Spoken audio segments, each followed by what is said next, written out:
Está começando mais um episódio da nossa série especial de viagens aqui pela Turquia e também pela Grécia, para conhecer um passado da humanidade que não existe mais, porém deixou vestígios, peças arqueológicas que estão aqui dentro desse prédio, no acervo do Museu Arqueológico de Istambul.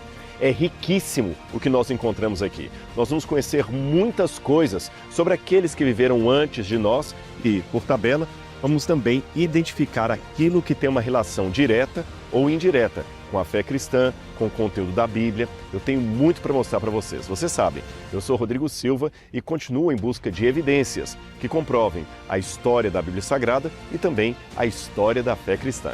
Então fica comigo porque o nosso programa está só começando.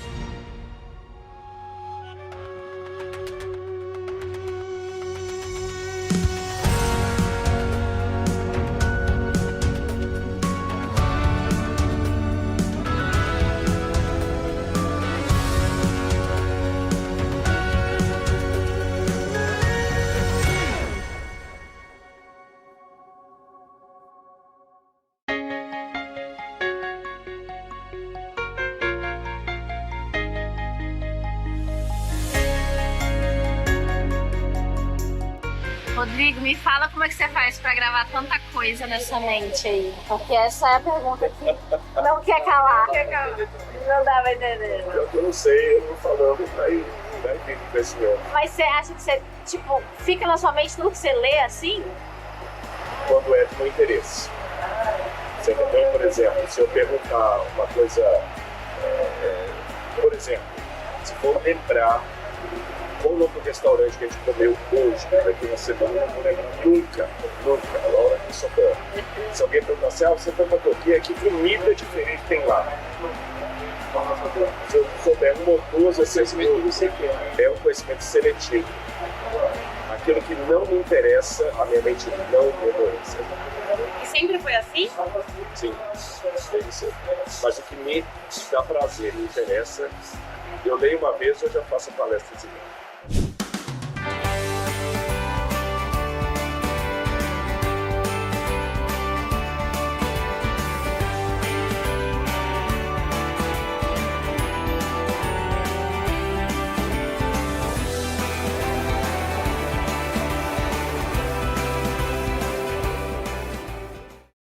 Chegou a hora de dar um presente para você, um presente da TV Novo Tempo e dos Anjos da Esperança. É o Guia de Estudos Evidências, que foi preparado com muito carinho para você e sua família. E esse guia de estudos traz temas importantes relacionados à fé cristã. Será que a ressurreição de Jesus é algo histórico? Será que realmente Deus existe? Por que há tanto sofrimento nesse mundo? Estes e outros assuntos estão aqui esperando você e é inteiramente grátis. Como você faz para adquirir? É simples. Entre no site novotempo.com/escola bíblica. Eu quero enviar um exemplar deste para você.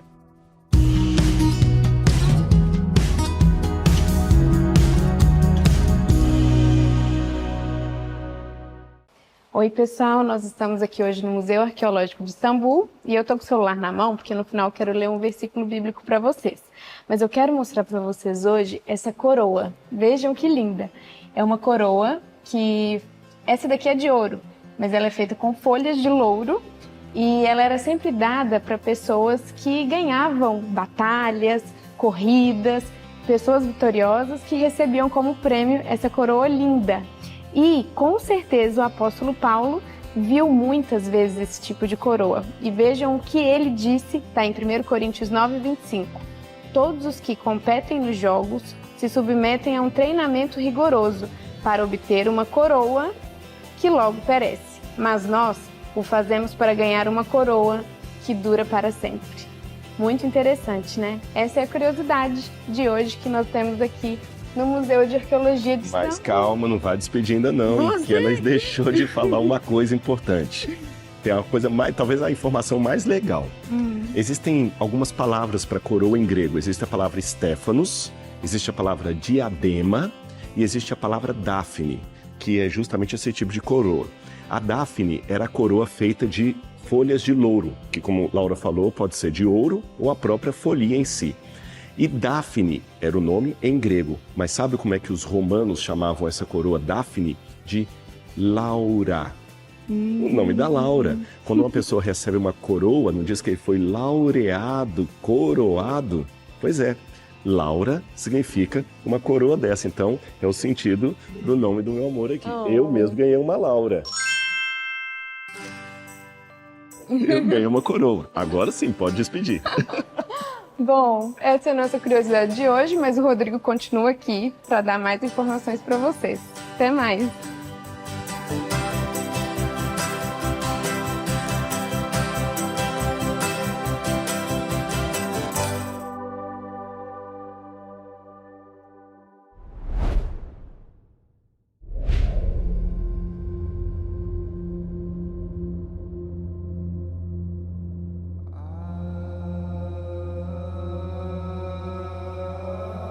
Porque que anda com mochila não vai dar. Só que amassou bem, né? É. Ah, mas assume, gente. Assumi, eu já desapeguei.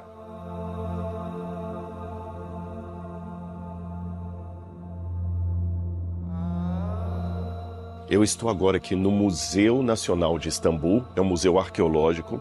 Estou um pouco frustrado, porque a parte que eu queria mostrar de Mesopotâmia, de Palestina, que envolve a terra da Bíblia Sagrada, está fechada para reforma, então nós não vamos conseguir mostrar dessa vez para vocês. A gente pode mostrar numa outra oportunidade. E logo aqui na entrada, nós temos uma estátua egípcia. Esse aqui é o deus Bes. O deus Bes, na mitologia egípcia, era uma espécie de divindade da fertilidade e um deus que era uma mistura de brincalhão com deus perigoso. Ele era o segundo deus mais temido do panteão egípcio, só perdia para Apep ou Apófis, que era a grande serpente do mal. Agora é lógico, entrando dentro de um museu, eu vou ter que diminuir o meu tom de voz, a gente mudou até o equipamento para não atrapalhar os outros visitantes, mas eu não poderia deixar de mostrar pelo menos essa parte do museu para vocês. E, gente, tem muita coisa legal, mesmo não mostrando a parte de Mesopotâmia e Palestina, ou Israel, como a gente coloca até hoje, mesmo não podendo mostrar essas partes, ainda assim tem uma riqueza tão grande que eu não poderia ir embora de Istambul sem mostrar essa coleção para vocês. Então venham comigo e eu vou mostrar algumas peças ainda, porque o tesouro é muito maior, tá bom? Vou mostrar algumas coisas que ilustram um pouco da história passada e a história bíblica. Vem comigo.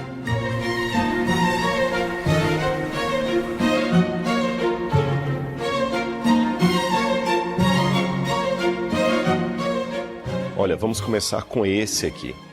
Esse animal, que você tem a cabeça quebrada, ele tem um corpo de leão e asas, é a famosa esfinge da mitologia grega. Então lá eu comecei com o panteão egípcio e agora eu estou na mitologia grega. Aqui nesse museu nós temos um encontro de várias civilizações da antiguidade. Esta esfinge, no passado, era um ser mitológico que fez parte, inclusive, do mito de Édipo. Já ouviu falar complexo de Édipo? Édipo teria encontrado esse animal na cidade grega de Tebas e teria vencido a esfinge.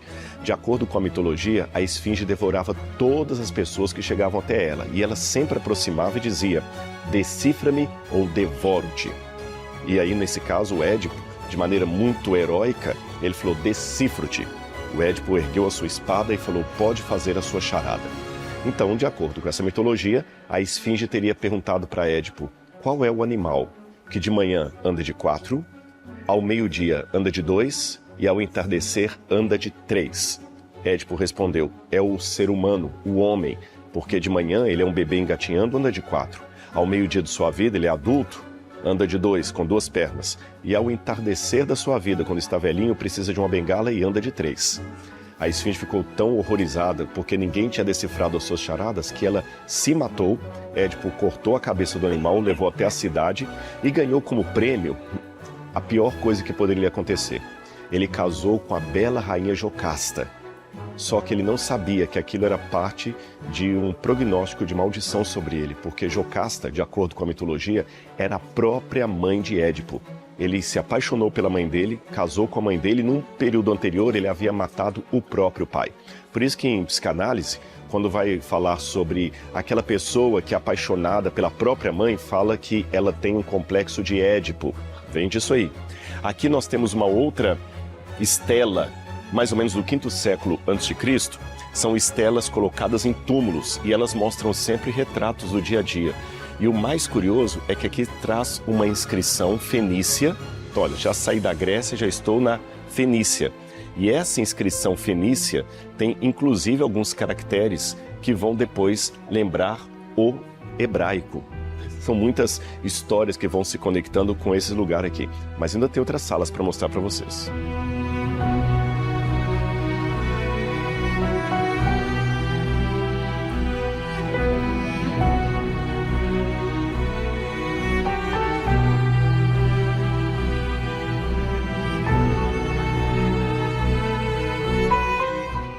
O legal de estar nessa coleção do museu é que ela me ajuda a dar contexto para muitas coisas que estão na Bíblia Sagrada. Então, parte da informação que eu vou dar para vocês aqui é meramente de cultura geral, cultura histórica, como o caso do Édipo que eu contei. Mas outros elementos que estão aqui me ajudam a dar contexto para a Bíblia. E um deles está aqui. Vejam, aqui nós temos uma caravana com vários cavalos e mulheres montadas a cavalo. São mulheres ricas, que você pode perceber que elas têm aqui um servo levando-as. Antes de continuar, é bom explicar que este relevo aqui fazia parte, vou abaixar um pouquinho aqui para facilitar para o Vassian mostrar para vocês em casa. Esse relevo era parte de um túmulo. Hoje nós gastamos muito tempo da nossa vida colocando fotos no Instagram, fotos na internet. Naquela época, a foto que eles colocavam era nos túmulos, do dia a dia. E me chama a atenção alguns detalhes. Primeiro, essa mulher está com uma mão segurando as rédeas do animal e com a outra ela está cobrindo o rosto em sinal de humildade, de prudência, de modéstia. Mas outro detalhe que chama a atenção são esses elementos que estão aqui na testa dela. Preste atenção, nós temos aqui, tá vendo como se fossem umas bolinhas aqui na testa dela. O Vassian vai mostrar para vocês. E a mulher da frente tem, abaixo do véu, esses mesmos elementos. Aqui há duas interpretações. Uma delas é que seria o cabelo da mulher num penteado encaracolado que estaria saindo um pouco para fora do véu. Mas a segunda explicação, que para mim faz mais sentido, é que uma vez que o cabelo fazia parte da modéstia e tinha que ser coberto pelo véu, isso aqui não seria parte do cabelo da mulher. Seriam moedas que ela traria ali no seu véu. E por que moedas? Agora vem o exemplo do contexto bíblico. Quando a mulher casava nesse tempo, ela poderia receber um dote especial do pai dela. E esse dote eram algumas moedas que o pai dava para a mulher. Por que ela recebia essas moedas? Bom, se houvesse uma guerra e o marido fugisse daquele lugar ali por causa da guerra, ou ele morresse em batalha e não voltasse, aquela mulher estaria sem o seu protetor. Então ela usaria aquelas moedas que ela ganhou no dia do casamento para se refugiar, para ir para a casa de um parente, para buscar socorro, para comprar comida. Ela gastaria as moedas do dote que ela recebeu no casamento. Você percebeu? Esse dote, então, era um seguro de vida pago à mulher ou dado a ela pelo seu próprio pai. E você estava me perguntando, Rodrigo, o que tem isso a ver com a Bíblia? Bem, você se lembra uma parábola que Jesus contou de uma mulher que tinha 10 moedas e ela perdeu uma das moedas e ficou varrendo toda a casa até encontrar a moeda que havia perdido? Agora você entende com esse contexto porque era importante para aquela mulher encontrar a moeda perdida? Aquela moeda era parte do seguro de vida dela, do dote. E muitas mulheres pegavam essas moedas e colocavam junto com o seu véu, ou às vezes como se fosse um colar. E elas usavam isso aí como parte do adereço da sua roupa. Quando ela viajava, por exemplo, ela levava consigo as moedas porque era uma forma que ela tinha de se proteger. Se acontecesse qualquer coisa, ela tinha um dinheiro para procurar socorro. Olha a parábola de Jesus ilustrada por esse relevo. Mas ainda tem mais coisas. Venham comigo.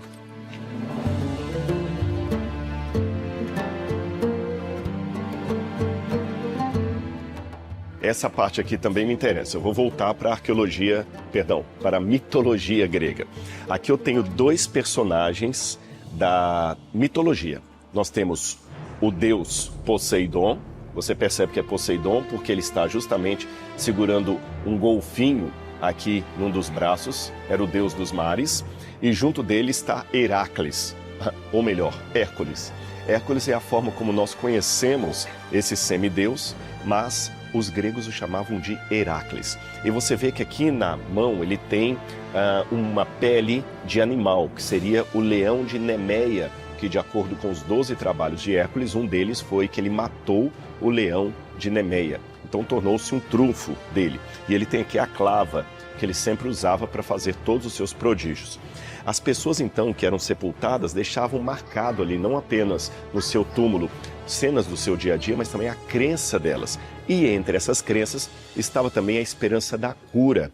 Você, quando vai a um hospital ou conversa com um médico, ou quem sabe você que está me assistindo que é formado em medicina ou na área de saúde, vocês costumam ter geralmente como símbolo da medicina o caduceu, que é justamente aquele mastro com a serpente enrolada ali. Às vezes as pessoas confundem o símbolo da medicina com o símbolo do comércio, porque o Mercúrio também tinha as duas serpentes entrelaçadas ali, mas eu estou falando daquele símbolo da medicina, que era uma serpente só. E de onde vem essa tradição? Olha aqui, você tem duas figuras, mais uma vez, da mitologia. Asclépios, ou Esculápio, que é o deus da medicina para os gregos, e do lado dele está Hygieia. Hygieia ou Higiênia, como a gente falaria aportuguesando, seria a deusa da saúde, da cura. E ela é justamente a raiz da palavra higiene que nós usamos até hoje. Mas vamos voltar para o quadro e você vai ver algo interessante. O deus da medicina e a deusa da cura sentados um do lado do outro. Mas perceba que ela está com uma tigela na mão, dando de beber a uma cobra.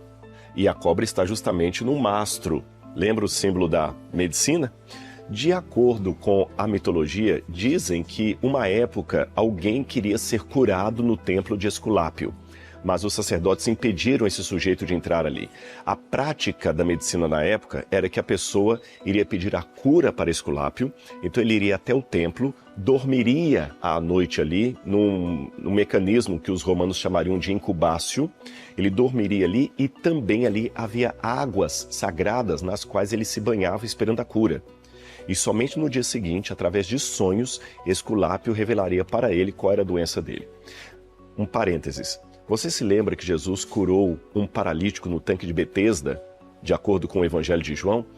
Agora vem uma curiosidade. Você sabia que, com o passar do tempo, aquele tanque de Betesda, que serviu de lugar para a cura daquele paralítico, que Jesus efetuou a cura dele, se transformou num templo a Esculápio?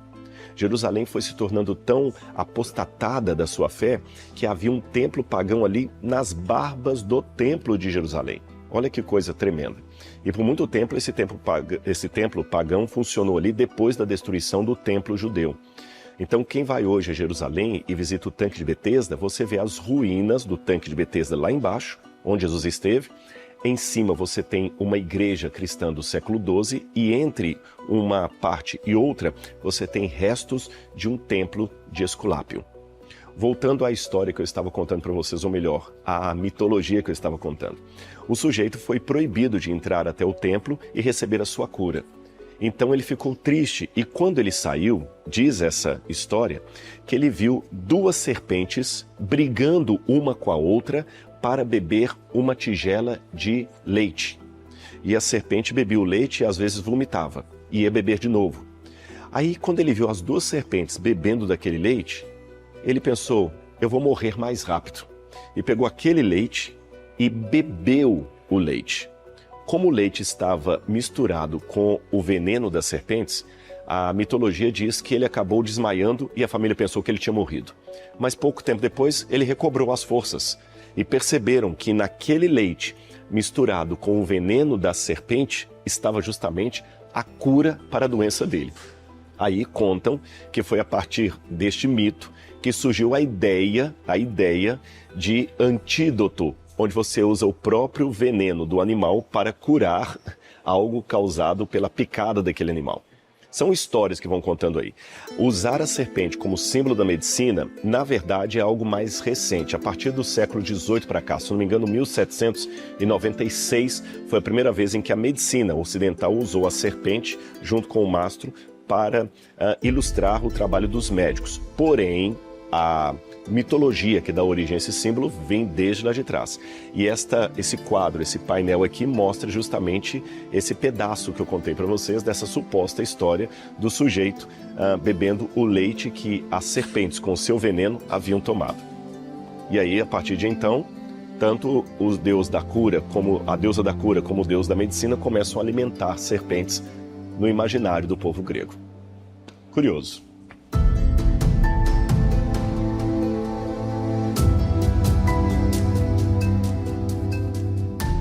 Aqui um pouquinho da história das Olimpíadas, dos gladiadores. Quando a pessoa ia se apresentar, normalmente passava óleo perfumado em todo o gladiador ou naquele grande atleta, e depois que esse óleo perfumado era passado, eles iam limpando aquilo ali, fazendo uma esfoliação da pele, digamos assim, com esse tipo de instrumento que você está vendo aqui. Ele é feito geralmente de bronze. Então eles limpavam todo aquele óleo que estava sobre a pele e a pele da pessoa ficava muito boa. Abaixo dele você tem justamente os ungüentários, onde você colocava esse tipo de azeite perfumado que era derramado no corpo da pessoa. E você está vendo que o azeite tinha um significado muito importante para essa população, para essa sociedade do passado. Por isso que na Bíblia tantas vezes é mencionada a importância da unção para ungir os enfermos. O Salmo 23 fala: unges minha cabeça com óleo, meu cálice transborda. E o próprio Jesus de Nazaré era quem? O Christos, o Messias, aquele que foi ungido. Então você vê que a Bíblia, embora seja a palavra de Deus, ela não caiu pronta do céu de maneira independente de tudo. Ela dialogou bastante com a cultura em meio à qual os seus autores existiram. Muito interessante, não é?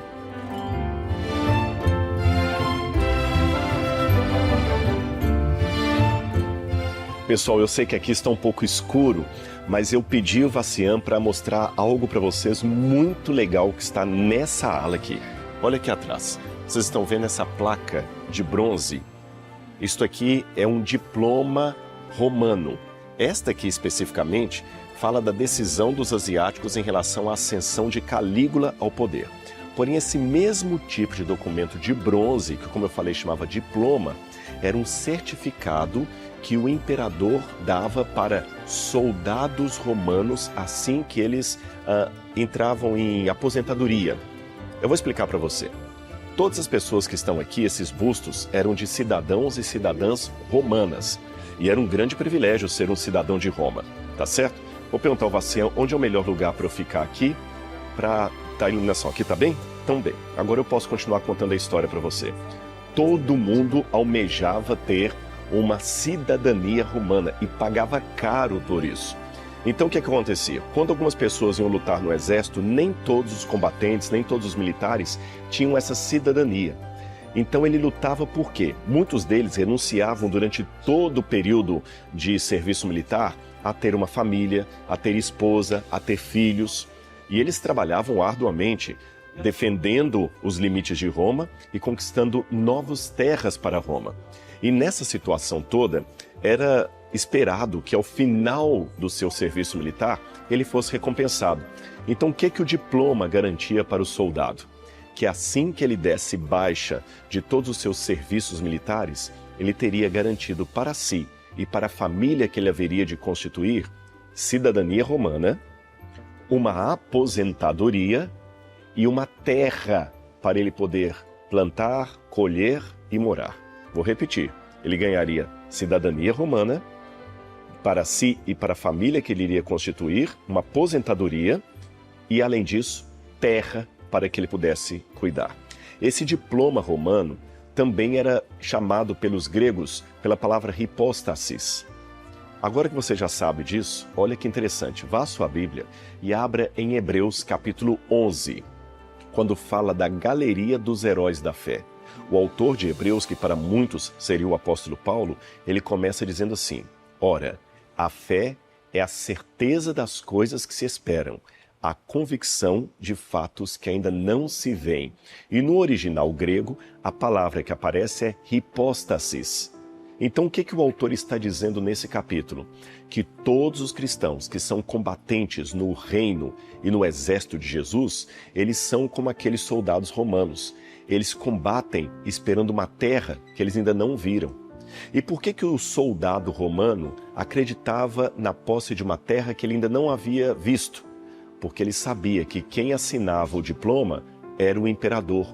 O imperador tinha lastro para fazer isso. Aliás, nós temos até algum dorso de algum imperador romano, provavelmente o imperador César. Como eles confiavam que Nero César tinha condições de assinar um diploma, ele acreditava, pela fé, que ele teria uma terra na qual ele nunca pisou. Por quê? Quem assinava o documento era o imperador, ele tinha lastro. Então, aproveitando esse contexto, é como se o autor de Hebreus falasse: nós temos um rei que é muito maior do que todos os imperadores de Roma juntos. Esse rei do universo, ele prometeu uma terra para nós, um diploma. Por isso que nós vamos lutar por aquilo que nós não vimos ainda, a certeza de coisas que nós esperamos. E depois, se você olhar a continuação do capítulo 11 de Hebreus, ele dá um exemplo de vários heróis do Antigo Testamento, homens e mulheres, e sempre fala: eles morreram esperando o cumprimento da promessa, morreram sem ver a terra. Abraão esperava a cidade que tem Deus por arquiteto. Ora, se nós temos essa multidão de testemunhas, continua dizendo, que morreram fiados nessa promessa, porque reconheceram a assinatura divina sobre o nosso diploma, nós temos motivos maiores do que os romanos de lutar no exército de Cristo e não do imperador.